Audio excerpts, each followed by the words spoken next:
Welcome to Kermode Uncut, where it's time once again for part one of the annual Kermode Awards. This weekend, over in Hollywood, they will be dishing out the Academy Awards. But here, we are righting the wrongs of the Oscars. The rules, as you'll know if you're a regular, are very simple. You cannot win a Kermode Award in a category for which you have been nominated for an Oscar. That's it. The purpose of the Kermode Awards is to demonstrate that you can get a better list of winners from filmmakers and films which weren't even nominated for the Academy Awards.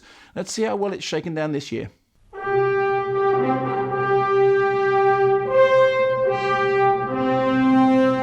Our first category is cinematography. Now, over at the Oscars, the nominees include Roger Deakins, who would be my choice for Sicario, and also an honourable mention for Ed Lachman for his wonderful 16mm work on Carol. But here at the Kermodes, the award for Best Cinematography goes to Michael McDonough for his work on Sunset Song, Terence Davis's adaptation of Lewis Grassic Gibbon's novel. The cinematography blends 70mm and digital to look forward to the future and back to the past and create an image which is utterly timeless.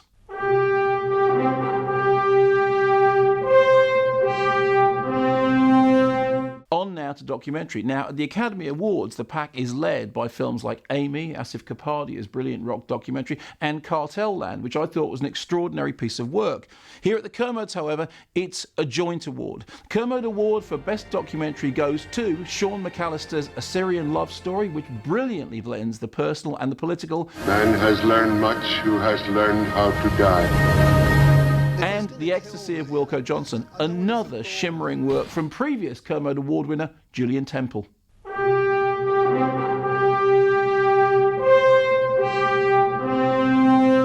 On now to Best Score. If I were a voter at the Academy Awards, which obviously I'm not, I would be putting my X next to Johan Johansson's score for Sicario. Here at the Kermode Awards, however, there's another joint winner. Firstly, Richard Vreeland, aka Disasterpiece, for his fabulously squishy work on the horror film It Follows.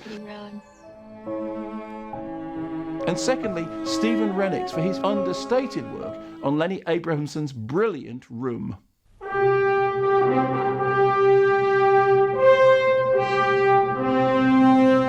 On now to Best Screenplay. Now, over at the Oscars, I'd be looking at Room and Brooklyn for Adapted Screenplay and Inside Out for Best Original Screenplay. Here at the Kermode Awards, however, I've chosen something different. The screenplay to a film which caught me completely by surprise and proved one of the real treats of the releases from 2015.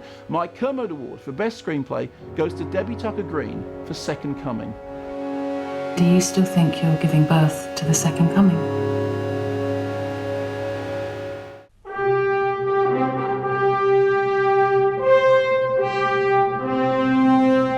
And to finish off part one of the Kermode Awards this year, the award for Best Foreign Language Film. Now, at the Oscars, it's a very strong field with Thebe, Mustang, Embrace of the Serpent, Son of Saul, and A War. However, the Kermode Award for Best Foreign Language Film this year goes to The Assassin. Stylish, intelligent, thought-provoking, haunting, The Assassin looked like a dead cert to make the Oscar nominations, but their loss is my gain. So that's it for part one of the Kermode Awards for this year. In part two, we'll be doing Best Actor, Best Actress, Best Ensemble Cast, Best Director, and Best Film.